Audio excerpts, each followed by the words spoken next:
Ada lagi kata Nabi Isa, suatu berita yang sangat mengembirakan seluruh dunia, mengembirakan seluruh makhluk, bukan hanya dalam dunia ini, bahkan seluruh makhluk masih gembira. Apa itu? Ya'ti min ba'di ismu Ahmad, akan datang setelah kunina seorang Nabi dan Rasul, namanya adalah Ahmad.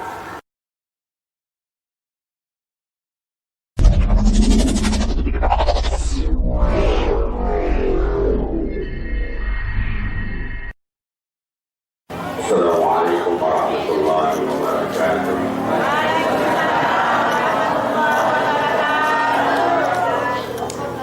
Alhamdulillahi rabbil alamin. Alhamdulillahilladzi hadana li hadza wa ma kunna linahtadiya laula an hadana Allah. Wassalatu wassalamu ala Rasulillah wa ala alihi wa sahbihi wa man wala. Wala haula wala quwwata illa billah. Asyhadu an la ilaha illallah wa la syarika lahu wa asyhadu anna Muhammadan abduhu wa rasulullah. Allahumma shalli wa sallim wa barik ala sayyidina wa maulana Muhammad. Allahumma shalli wa sallim wa barik ala sayyidina wa maulana Muhammad.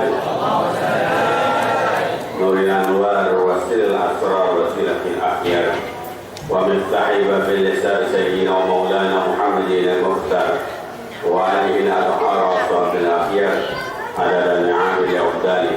Subhanaka la ilma lana illa ma 'allamtana innaka antal alimul hakim.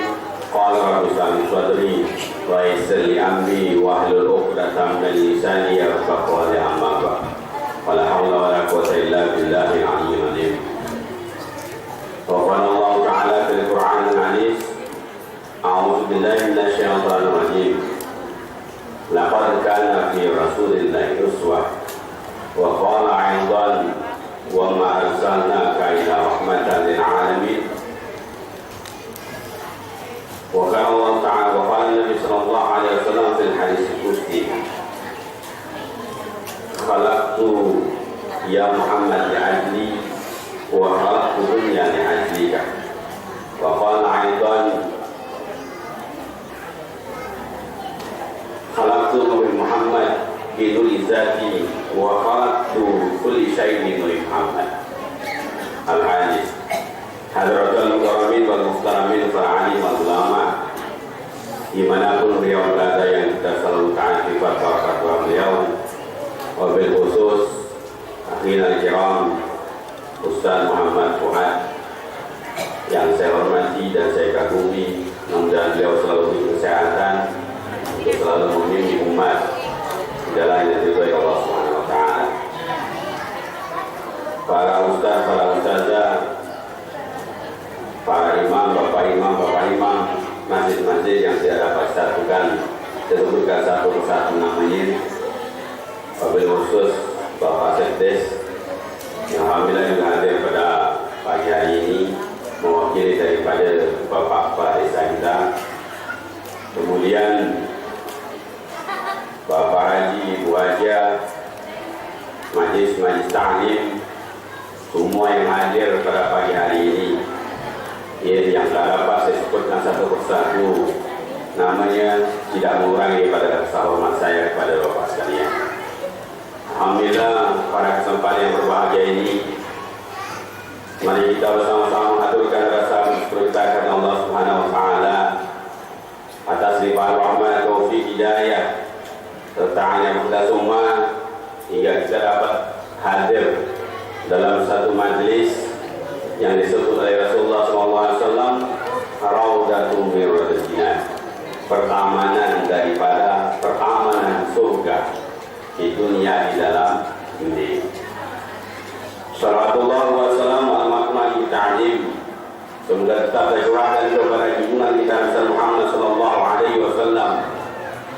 Beliau mendapatkan syafaat nanti yang memiliki amat, dan mudah-mudahan dengan penuh harapan kita yang semua hadir pada pagi hari ini akan mendapatkan syafaat nanti yang memiliki amat. Bapak Ibu hadirin wal hadirat yang dirahmati Allah Subhanahu wa taala. Sebelum saya lanjutkan pembicaraan saya, sebenarnya Pak Bu,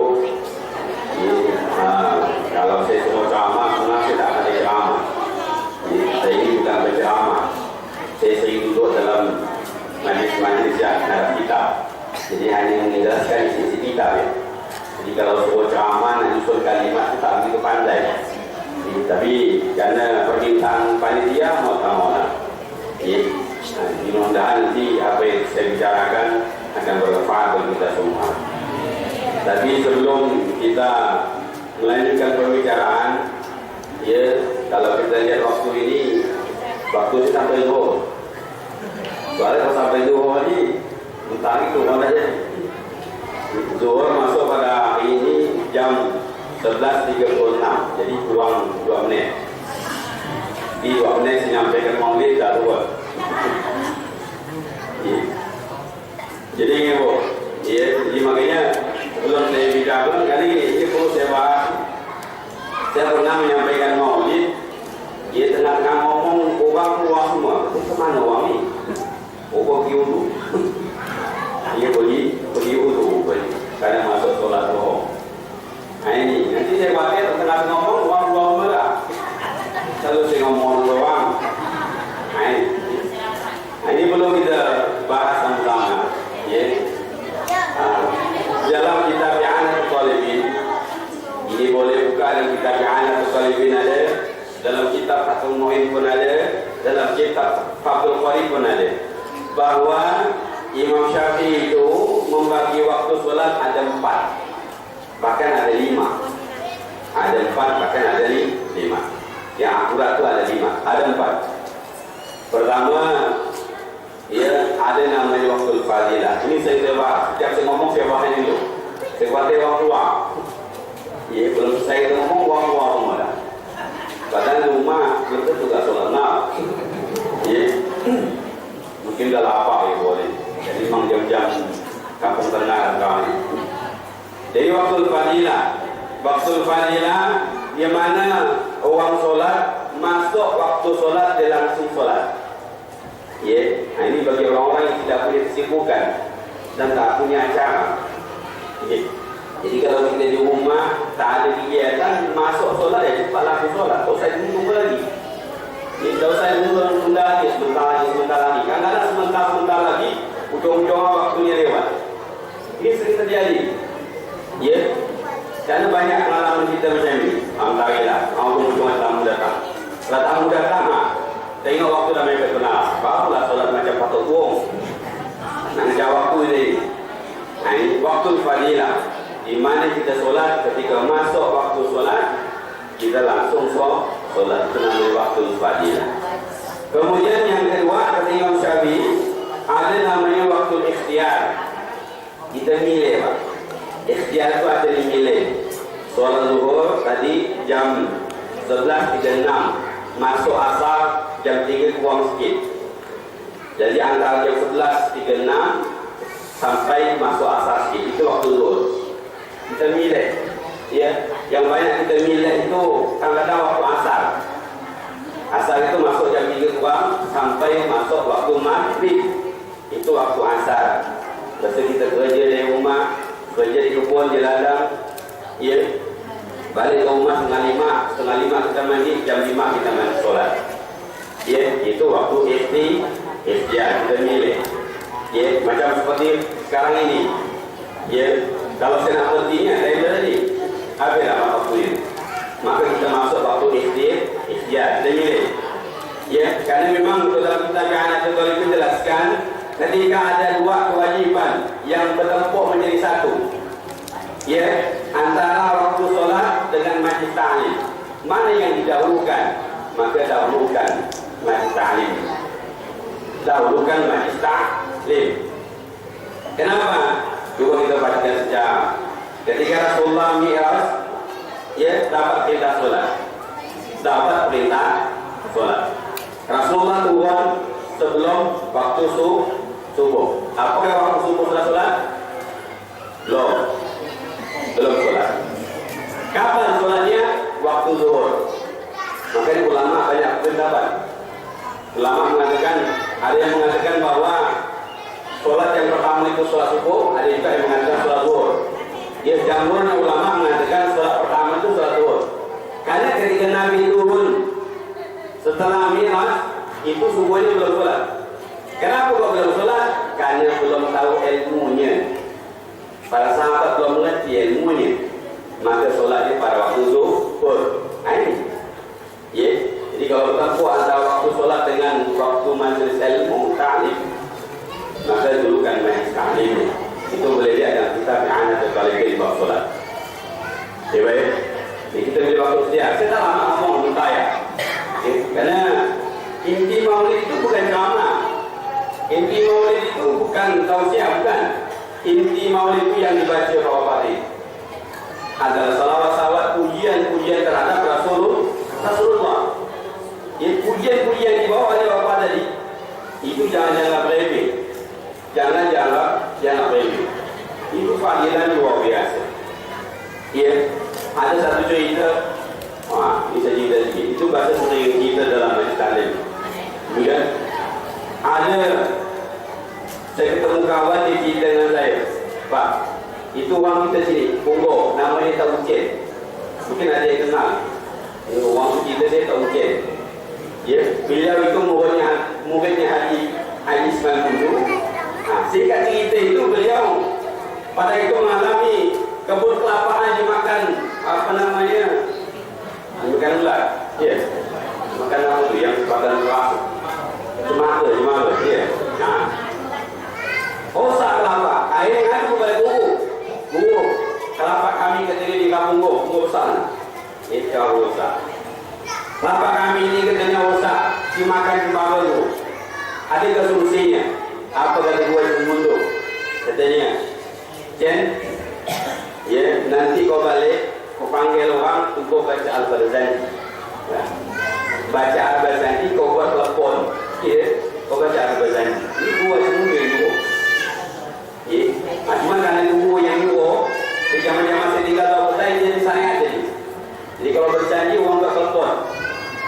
Ya, ini. Jadi telepon itu hanya mahal ya, hanya untuk apa namanya, untuk supaya mulut hasil kan, untuk upah mulut lah mau.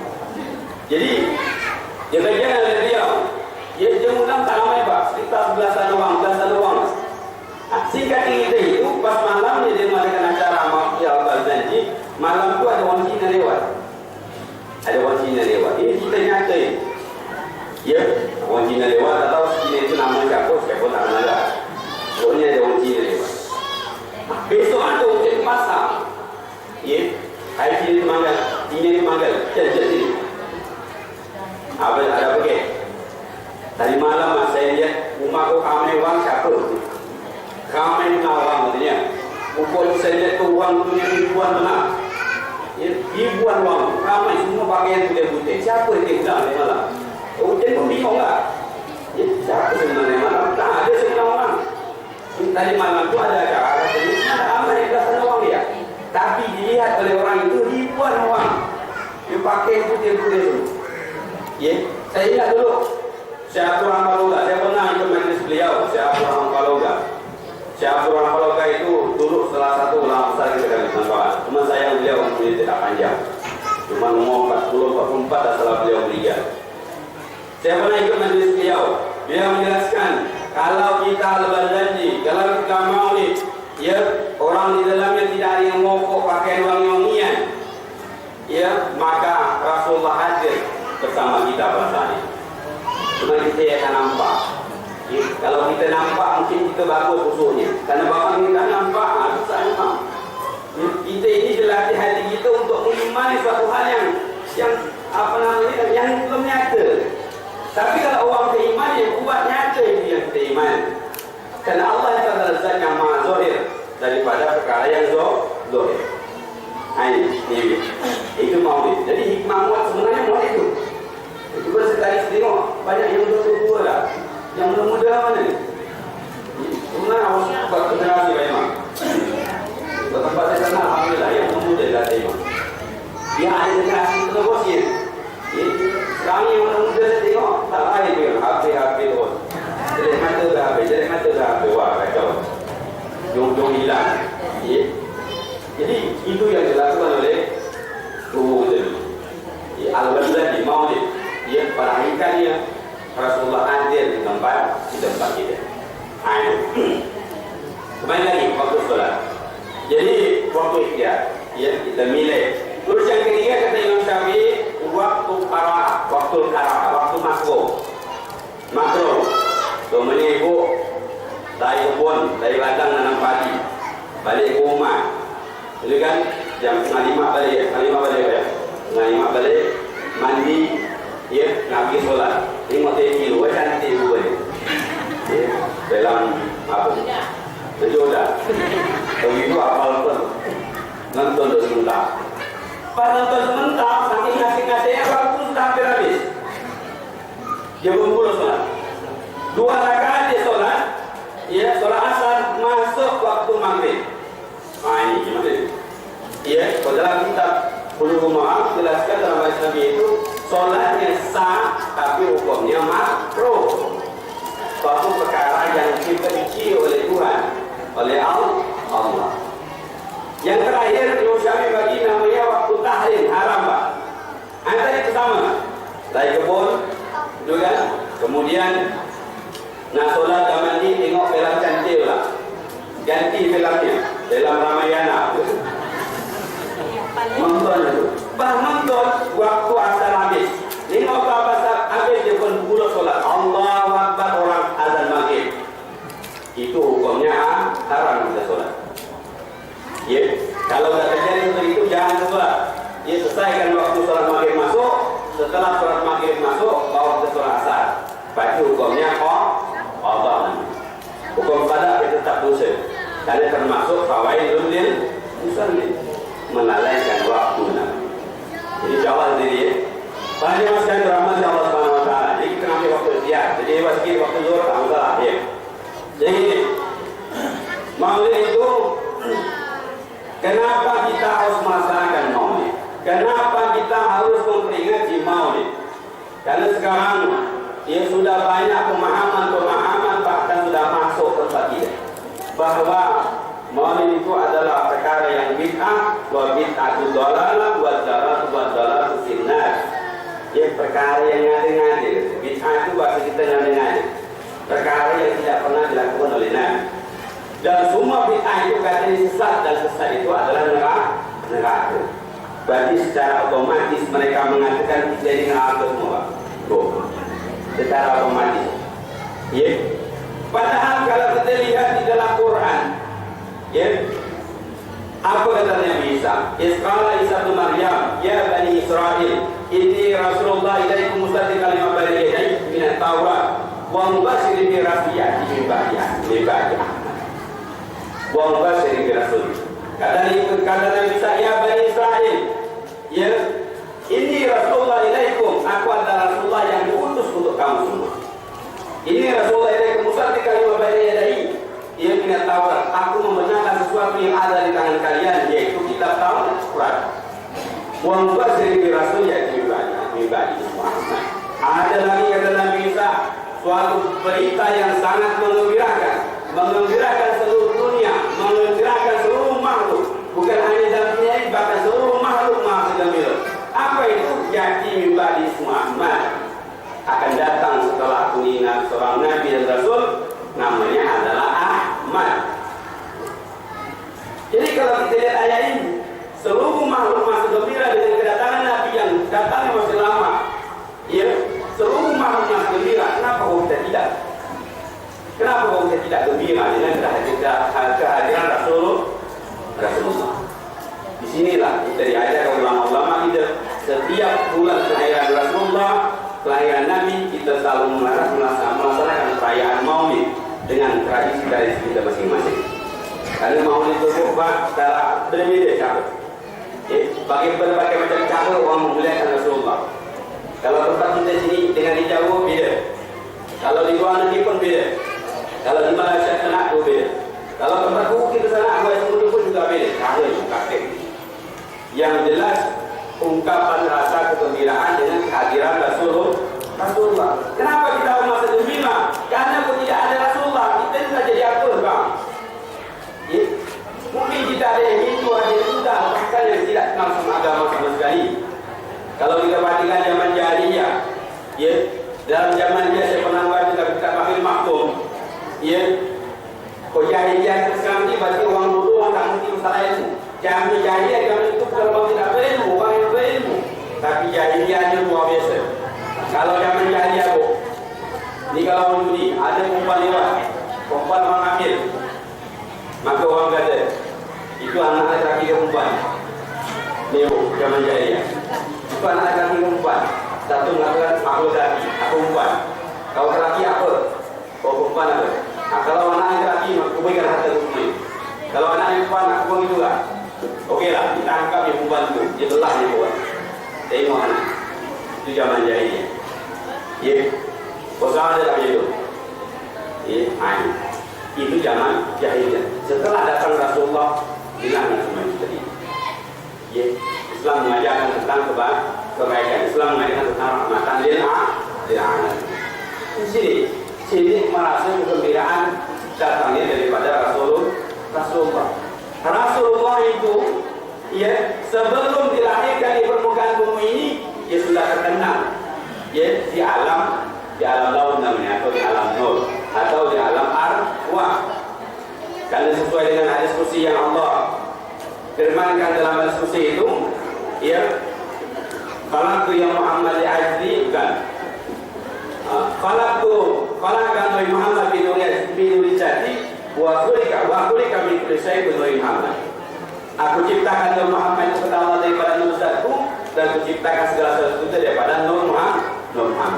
Jadi makhluk, ya, yang pertama yang Allah ciptakan sebelum ada yang makhluk di dalam dunia ini adalah nur Muhammad. Yang Allah ciptakan langsung daripada nur dari Allah Subhanahu Wa Taala. Ya, makanya dalam kitab Dakar dijelaskan, dalam kitab Sirah Asra dijelaskan oleh Syekh Abdul Qadir Al-Jalani, ya, yang dimaksud dengan ayat laqad khalaqnal insana fi ahsani taqwim tsumma radadnahu asfala safilin, itu ketika roh kita masuk ke dalam jasad. Laqad khalaqnal insana fi ahsani taqwim, manusia dengan sebaik-baik penciptaan itu kapan itu? Waktu di alam nur, waktu penciptaan Nur Muhammad, waktu penciptaan roh kita, Pak. Roh kita di dalam ini adalah sebaik-baik penciptaan, Bu. Sebaik-baik penciptaan. Fi laqad khalaqnal insana fi ahsani taqwim. Ya, kalau kita belajar tatanan bahasa Arab, laqad itu laqad khalaqnal insan, laqad itu apabila masuk dalam fi'il madhi itu bermakna taukid, maknanya. Artinya apa? Menguatkan makna bahwa penciptaan Nur Muhammad atau penciptaan daripada roh kita ini adalah dengan sebaik-baik bentuk, tidak ada yang menandingi sama sekali. Itu yang di dalam roh kita, yang di dalam, karena roh kita di dalam diciptakan daripada Nur Muhammad daripada Allah Subhanahu Wa Taala. Kemudian summa radadnahu asfala safilin, kemudian diturunkan derajat yang paling rendah serendah-rendahnya. Kapan itu? Kata Syekh Abdul Qadir Al-Jalani, ketika roh masuk dalam jasad kita. Roh masuk dalam jasad. Ya, kalau roh sudah masuk dalam jasad, maka roh berpengaruh dengan keadaan alam. Ya, karena jasad kita ini, ya, dijelaskan dalam Sirah khalaqal insana min arba'in ansar, bahwa manusia diciptakan dari 4 anasir jasad. Jasad diciptakan 4 anasir, bahwa kita 4 dasar di tubuh kita. Jadi ada anasir apinya, angin, air, dan tanah menjadi satu dalam tubuh kita. Karena unsur-unsur diciptakan daripada unsur-unsur dunia, maka dia berpengaruh dengan keadaan dunia. Yang pada hakikatnya roh kita adalah penciptaan yang sebaik-baik penciptaan. Pada hakikatnya roh kita adalah bapak dia kekal. Dia bukanlah patul hawani, tetapi karena dia berpengaruh masuk ke dalam tubuh, maka dia berpengaruh dengan keadaan alam. Ya, pada hakikatnya bapak diri kita di dalam ini tidak mati. Yang mati itu jasad, dan hakikat jasad sudah mati. Kenapa jasad hidup? Karena ada roh di dalamnya. Ada roh di dalamnya. Hingga dia bisa hidup. Ketika roh lepas daripada jasad, apa lagi dia? Wa inna lillahi wa inna ilaihi raji'un. Ada kita mati hidup? Tak ada.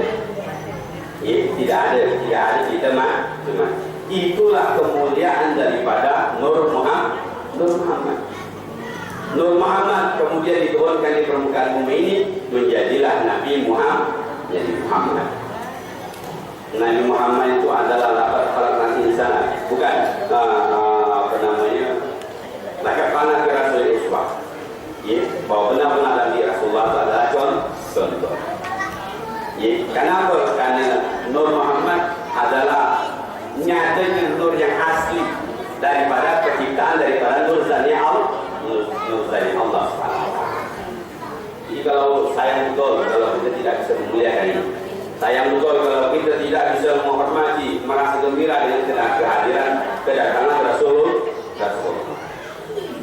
Makanya anak-anak kita ajar, wajah seperti kita ajar, ya biar dengan selawat supaya hatinya ya tertanam kecintaan terhadap Rasul.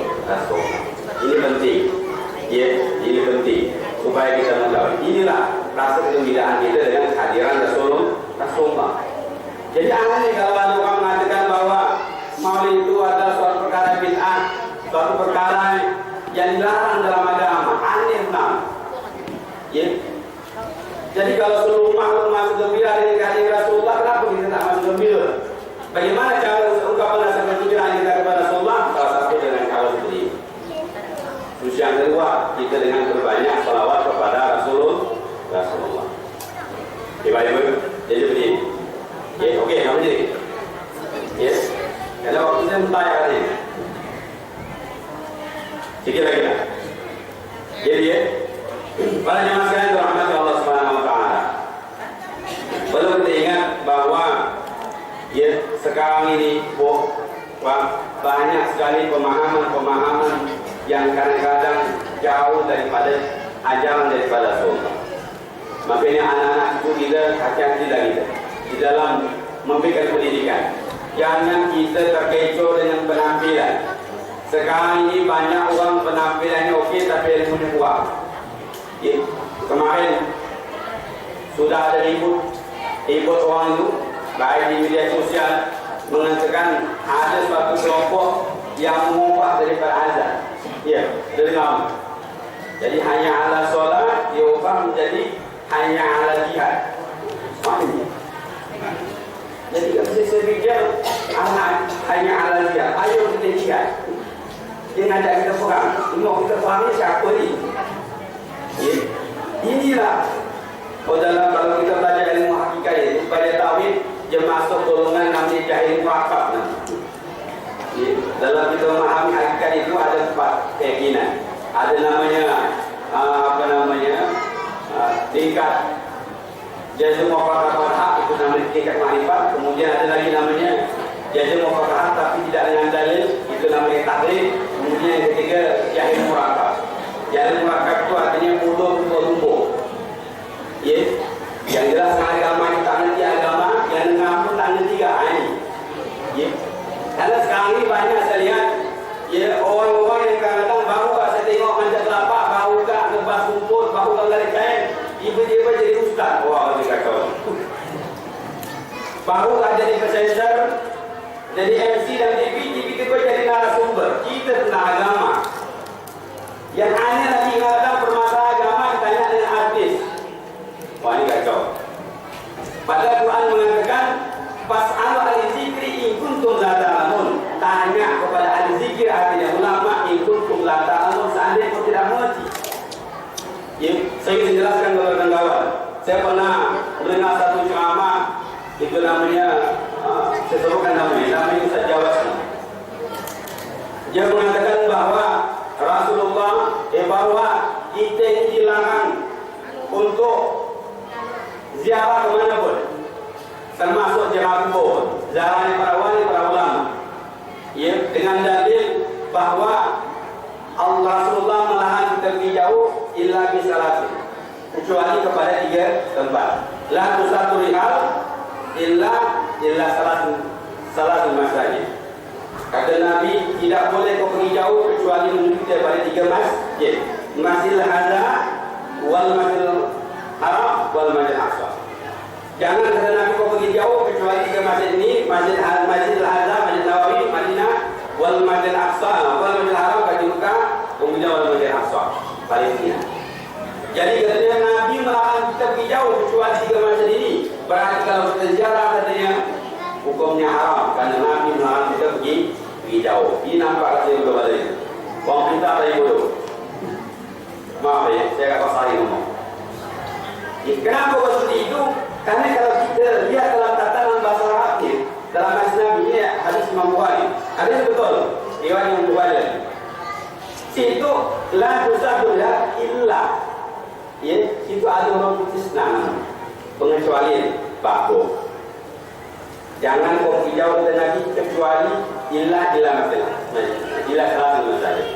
Jangan kau pergi jauh kecuali menuju 3 masjid.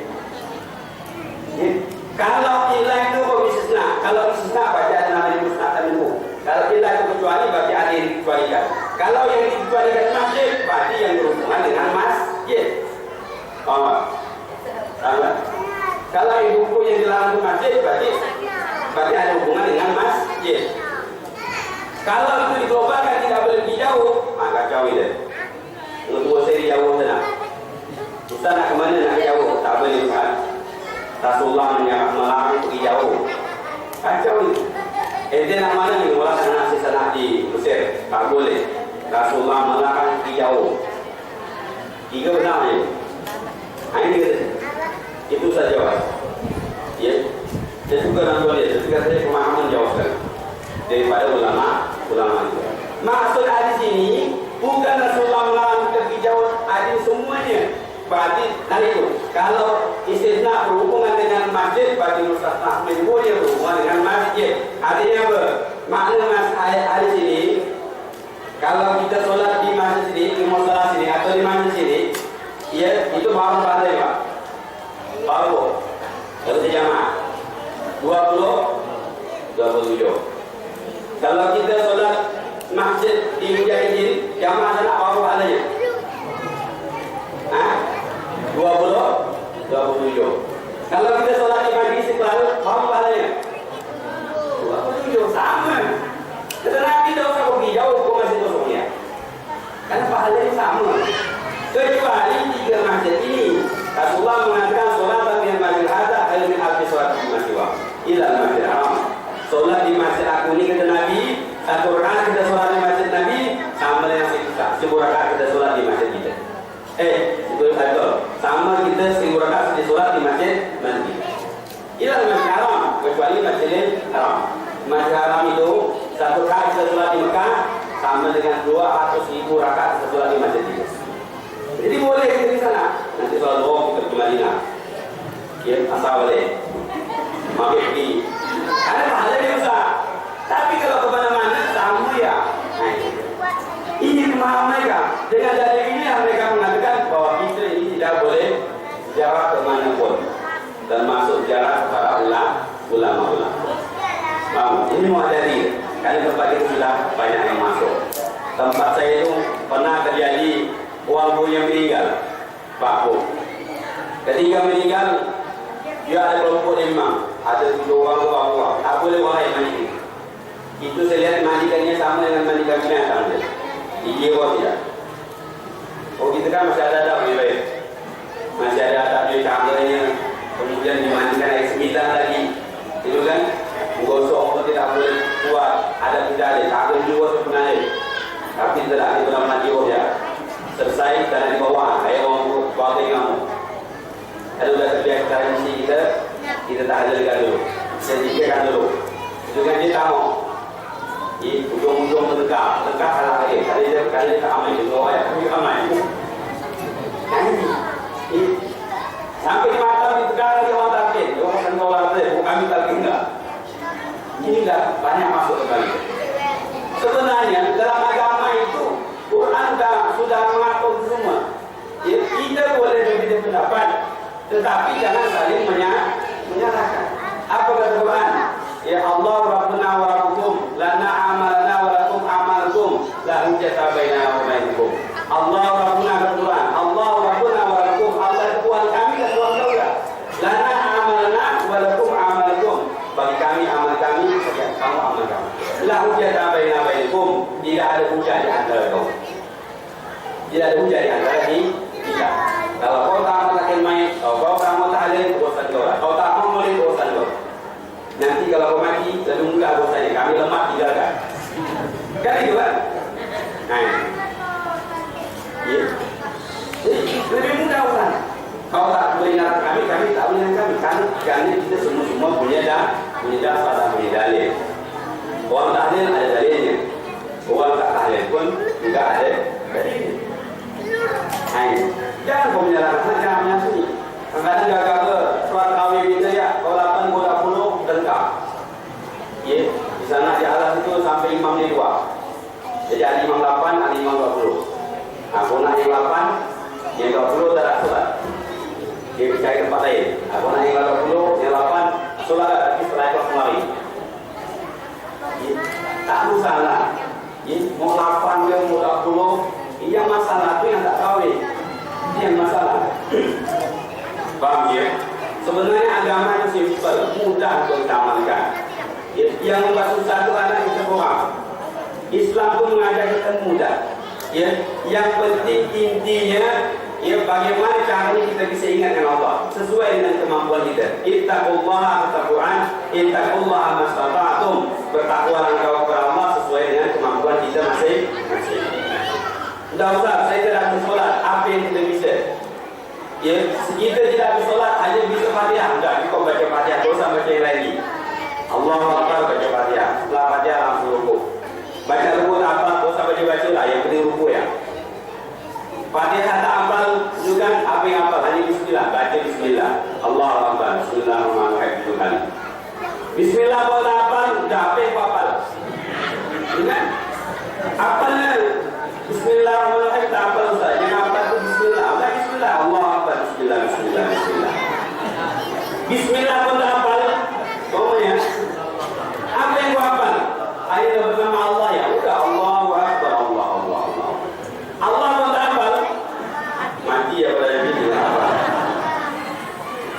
Kalau pun seandainya tidak mampu mengucapkan nama Allah, cukup kata Rasulullah berdiam diri selama orang baca Fatihah. Udahlah. Ustaz payah saya nak solat. Kenapa Ustaz? Karena saya kendaraan, pergi ke Sabang jauh. Dalam mobil boleh solat. Dalam mobil boleh solat. Tak bisa wudu Ustaz, ayam. Tayang itu yang mudah.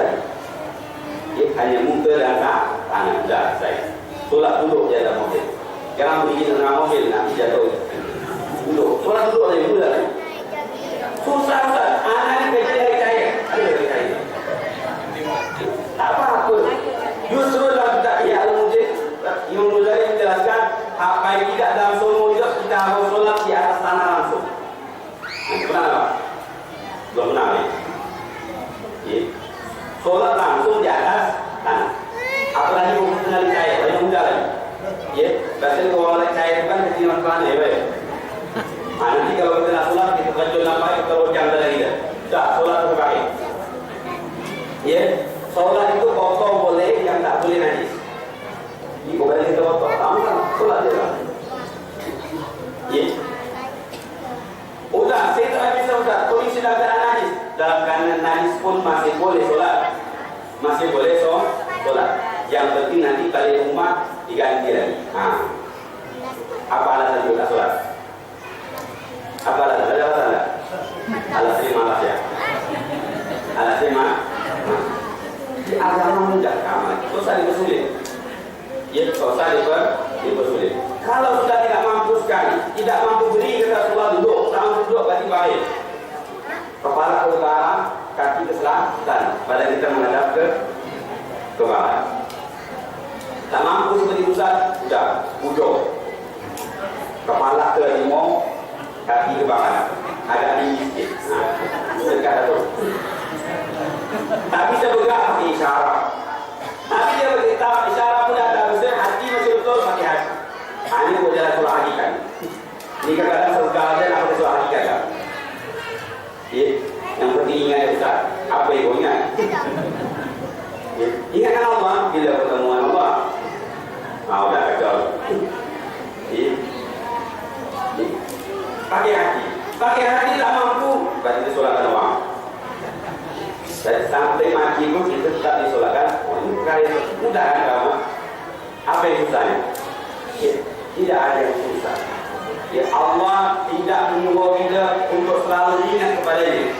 Yang penting ada waktu-waktu tertentu. Tapi kalau kita mampu untuk mengingat Allah dalam segala hal, itu yang luar biasa.